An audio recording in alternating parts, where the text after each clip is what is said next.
SSLC ಓದುವ ಮಕ್ಕಳಿಗೆ ಅನುಕೂಲವಾಗಲೆಂದು ಅಖಿಲ ಕರ್ನಾಟಕ ಡಾಕ್ಟರ್ ಜಿ ಪರಮೇಶ್ವರ್ ಯುವ ಸೈನ್ಯ ಆಯೋಜಿಸಿದ ಪ್ರಶ್ನೆ ಹಾಗೂ ಉತ್ತರ ಇರುವ ಗೈಡ್ ಪುಸ್ತಕಗಳ ವಿತರಣಾ ಕಾರ್ಯಕ್ರಮವನ್ನು ತಾಲೂಕಿನ ಶಾಸಕರ ಕಚೇರಿಯ ಮುಂಭಾಗದಲ್ಲಿ ಉದ್ಘಾಟಿಸಿ ಎಸ್ಎಸ್ಎಲ್ಸಿ ಮಕ್ಕಳ ಉತ್ತಮ ಶಿಕ್ಷಣಕ್ಕಾಗಿ ಸಹಾಯವಾಗಲೆಂದು ಎಸ್ಎಸ್ಎಲ್ಸಿ ಎಲ್ಲಾ ಪಠ್ಯ ಪುಸ್ತಕಗಳ ಪ್ರಶ್ನೆ ಹಾಗೂ ಉತ್ತರವಿರುವ ಗೈಡ್ ಪುಸ್ತಕಗಳನ್ನು ತಾಲೂಕಿನ ಎಲ್ಲಾ ಶಾಲಾ ಮಕ್ಕಳಿಗೆ ವಿತರಿಸಿದ ಶಿಕ್ಷಣ ಭೀಷ್ಮ ಕೊರಟಗೆರೆ ಕ್ಷೇತ್ರದ ಜನಪ್ರಿಯ ಶಾಸಕ ಡಾಕ್ಟರ್ ಜಿ ಪರಮೇಶ್ವರ್ ತಾಲೂಕಿನ ಎಲ್ಲ ಎಸ್ಎಸ್ಎಲ್ಸಿ ಶಾಲಾ ಮಕ್ಕಳಿಗೆ ಕನ್ನಡ ಮತ್ತು ಇಂಗ್ಲಿಷ್ ಮಾಧ್ಯಮದಲ್ಲಿ ಓದುವ ಎಲ್ಲಾ ಮಕ್ಕಳಿಗೆ ಅನುಕೂಲವಾಗಲೆಂದು ಈ ಕಾರ್ಯಕ್ರಮವನ್ನು ಆಯೋಜಿಸಿದ್ದ ಅಖಿಲ ಕರ್ನಾಟಕ ಡಾಕ್ಟರ್ ಜಿ ಪರಮೇಶ್ವರ್ ಯುವ ಸೈನ್ಯ ಇದೇ ಸಂದರ್ಭದಲ್ಲಿ ಅಖಿಲ ಕರ್ನಾಟಕ ಡಾಕ್ಟರ್ ಜಿ ಪರಮೇಶ್ವರ್ ಯುವ ಸೈನ್ಯದ ಅಧ್ಯಕ್ಷರಾದ ನಗುತಾ ರಂಗನಾಥ್, ಪದಾಧಿಕಾರಿಗಳು, ಶಾಸಕರ ವಿಶೇಷ ಅಧಿಕಾರಿಯಾದ ನಾಗಣ್ಣ, ಕ್ಷೇತ್ರದ ಶಿಕ್ಷಣಾಧಿಕಾರಿ ನಟರಾಜು, ಮುಖಂಡರಾದ ಮಹೇಶ್ ಸೇರಿದಂತೆ ಇತರರು ಉಪಸ್ಥಿತರಿದ್ದರು.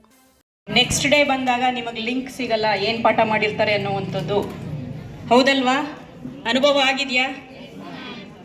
ಡೈಲಿ ಬಂದವ್ರಿಗೆ ಅನುಭವ ಆಗುತ್ತೆ, ರೆಗ್ಯುಲರ್ ಆಬ್ಸೆಂಟ್ ಆದವ್ರಿಗೆ ಅನುಭವನೇ ಆಗಿರಲ್ಲ. ಇದು ನಿಮಗೆ ಮುಂದಿನ ಜೀವನದಲ್ಲಿ ಯಾವತ್ತೋ ಒಂದಿನ ರಿಯಲೈಸ್ ಆಗುತ್ತೆ. ನಾನು ಶಾಲೆ ಕರೆಕ್ಟಾಗಿ ಹೋಗಿದ್ದಿದ್ರೆ, ಕರೆಕ್ಟಾಗಿ ಅಟೆಂಡ್ ಮಾಡಿದರೆ, ಕರೆಕ್ಟಾಗಿ ಓದಿದಿದ್ರೆ ನಿಮ್ಮ ಫ್ರೆಂಡ್ ನಿಮ್ಮ ಕ್ಲಾಸಲ್ಲಿರೋರೇ ಎಲ್ಲೋ ಇರ್ತಾರೆ, ಆ ರೀತಿ ನಾನು ಇರ್ಬೋದಿತ್ತು ಅನ್ನುವಂಥದ್ದನ್ನು ನೀವು ನಿಮ್ಮ ಮನೆಗಳಲ್ಲಿ. ಪ್ರಪ್ರಥಮವಾಗಿ ನಿಮ್ಮೆಲ್ಲರಿಗೂ ಡಾಕ್ಟರ್ ಜಿ ಪರಮೇಶ್ವರ್ ಪರವಾಗಿ ಅಭಿನಂದನೆಗಳನ್ನು ಸಲ್ಲಿಸೋಕೆ ಇಷ್ಟಪಡ್ತೇನೆ. ಇವತ್ತು ಏನು ನಮ್ಮ ನಗುತಾ ರಂಗನಾಥ್ನವರು ಕರ್ನಾಟಕ ರಾಜ್ಯ ಡಾಕ್ಟರ್ ಜಿ ಪರಮೇಶ್ವರ ಯುವ ಸೇನೆಯ ಅಧ್ಯಕ್ಷನಾಗಿ ಹಲವಾರು ಕಾರ್ಯಕ್ರಮಗಳು ಮಾಡ್ತಾಯಿದ್ದಾರೆ.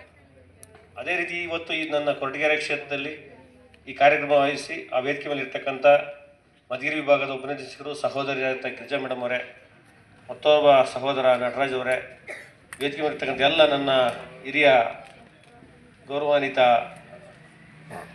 ರಾಜಕಾರಣಿಗಳೇ ಮತ್ತು ಅಧಿಕಾರಿ ಮಿತ್ರರೇ, ಮುಂಭಾಗದಾಗಿರ್ತಕ್ಕಂಥ ಎಲ್ಲ ನನ್ನ ಪ್ರೀತಿಯ ವಿದ್ಯಾರ್ಥಿನಿಯರೇ ಮತ್ತು ಶಿಕ್ಷಕ ವೃಂದವರೇ, ಇವತ್ತು ಶಿಕ್ಷಣ ಅನ್ನೋದು ಬಹಳ ವಿಶೇಷವಾದ ವಸ್ತು ಅಂತ ನಾನಾದರೂ ಭಾವಿಸ್ತೇನೆ. ಇವತ್ತು ಒಂದು ಕಾರ್ಗಲ್ಲು ಒಂದು ಮೂರ್ತಿ ಆಗಬೇಕಾದ್ರೆ ಹಲವಾರು ಉಳಿಯ ಪೆಟ್ಟನ್ನು ತಿಂದು ಅದು ಮೂರ್ತಿ ಆಗುತ್ತೆ. ಅದೇ ರೀತಿ ನೀವು ಚಿಕ್ಕವರಿದ್ದಾಗ ನಿಮಗೆ ಶಿಕ್ಷಣ ಅರಿವಿರೋದಿಲ್ಲ. ಆ ಚಿಕ್ಕ ವಯಸ್ಸಿಂದ ಈ ಮಟ್ಟಕ್ಕೆ ನಿಮಗೆಲ್ಲವನ್ನು ಅಕ್ಷರ ಜ್ಞಾನವನ್ನು ಕಲಿಸ್ತಕ್ಕಂಥ ಎಲ್ಲರ ಕಾರಣ ಆಗ್ತದಂಥ ಫಸ್ಟ್ ನಿಮಗೆ ಶಿಕ್ಷಕರು ಮತ್ತು ನಿಮ್ಮ ತಂದೆ ತಾಯಂದಿರು. ಡಾಕ್ಟರ್ ಬಿ ಆರ್ ಅಂಬೇಡ್ಕರ್ ಹೇಳಿದಿಷ್ಟೇ, ಶಿಕ್ಷಣ, ಸಂಘಟನೆ, ಹೋರಾಟ. ಇವತ್ತೇನಾಗಿದೆ, ನಾವು ಏನಾಗಿದೆ, ಮೊದಲು ವಿದ್ಯಾಭ್ಯಾಸಕ್ಕೆ ಯಾರಾದರೂ ಚೆನ್ನಾಗಿ ಓದಿ ಅಂತ ಹೇಳ್ತಿರಲ್ಲ, ಒಂದು 25 ವರ್ಷ 30 ನಾವು ಓದುವಾಗ ನಮ್ಮ ತಂದೆ ತಾಯಿಗಳು ನೀನು ಓದಲೇಬೇಕು, ನೀನು ಕಲಿಯಲೇಬೇಕು ಅಂತ ಎಂದೂ ಹೇಳ್ತಿರ್ಲಿಲ್ಲ. ಆವಾಗ ವೃತ್ತಿ ವ್ಯವಸಾಯ, ಎಮ್ಮೆ ಕಾಯ್ಕೊಂಡು ಹೋಗೋದು, ಕುರಿ ಕಾಯ್ಕೊಂಡು ಬರೋದು, ಅದು ವೃತ್ತಿಯಾಗಿತ್ತು. ಪ್ರವೃತ್ತಿ ಶಿಕ್ಷಣ ಆಗಿತ್ತು. ಇವತ್ತಾಗಿಲ್ಲ, ನೀವೆಲ್ಲ ಅದೃಷ್ಟವಂತರು. ವೃತ್ತಿನೇ ಶಿಕ್ಷಣ, ವಿದ್ಯಾಭ್ಯಾಸನೇ ವೃತ್ತಿನೇ ಆಗಿದೆ. ಇಂಥದ್ದು ಅವಕಾಶ ಬಳಸ್ಕೊಂಡು ನೀವು ಜೀವನದಲ್ಲಿ ಉತ್ತಮವಾದ ಅಂಕಗಳನ್ನ ಪಡೆದು ಒಳ್ಳೆಯ ಶಿಕ್ಷಣವನ್ನು, ಸಂಸ್ಕಾರವನ್ನು ಪಡೆದಿದ್ದೇ ಆದರೆ ಒಂದು ಸುಂದರವಾದ ಮನೆ, ಸುಂದರವಾದ ಗ್ರಾಮ ಮತ್ತು ಸುಂದರವಾದ ರಾಜ್ಯ ಆಗುತ್ತೆ. ಇವತ್ತು ಈ ಶಿಕ್ಷಣಕ್ಕೆ ಹೆಚ್ಚು ಒತ್ತನ್ನು ನಮ್ಮ ಇಲಾಖೆ ಇವತ್ತೆಲ್ಲ ನಮ್ಮ ಮಾನ್ಯ ಸಚಿವರು ಭಾಳ ತೀಕ್ಷ್ಣವಾಗಿ ಹೇಳಿದ್ದಾರೆ. ಇಡೀ ರಾಜ್ಯದ ಇಡೀ ನಮ್ಮ ಜಿಲ್ಲೆ ಇಬ್ಬರು ಉಪನಿರ್ದೇಶಕರು ಮತ್ತು ಬಿಒಗಳು ಎಲ್ಲರೂ ಹೇಳಿದ್ದಾರೆ. ಪಾಪ ಪ್ರಯತ್ನ ಮಾಡ್ತಾರೆ, ಶಿಕ್ಷಕರು ಪ್ರಯತ್ನ ಮಾಡ್ತಾರೆ, DDP ಮಾಡ್ತಾರೆ, ಏನು ಮಾಡ್ತಾರೆ, ಮೂಲ ಹೋರಾಟ ಮಾಡ್ತಕ್ಕಂಥವ್ರು. ಇವತ್ತು ನೀವೆಲ್ಲ ಹೊರಟಿದ್ದೀರಿ. ಇವತ್ತು ಏನು ನಾವು ರಣರಂಗ ಪರೀಕ್ಷೆಯ ರಣರಂಗಕ್ಕೆ ನೀವೆಲ್ಲ ರೆಡಿಯಾಗಿ ಹೋಗ್ತಾ ಇದ್ದೀರಿ.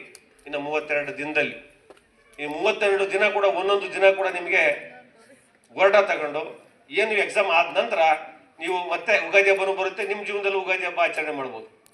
ಆದರೆ ನೀವೇನು 32 ದಿನದಲ್ಲಿ ಏನು ವಿಚಾರವಿರ್ತಾರೆ. ನೀವು ನಾನು ಕೂಡ SLC ಓದಿದ್ದು ಶಿರಾದಲ್ಲಿ, PUC ಓದಿದ್ದು ಕೊರಟಗೆರೆಗೆ, BVSC ಮಾಡಿದ್ದು ಬೆಂಗಳೂರಲ್ಲಿ.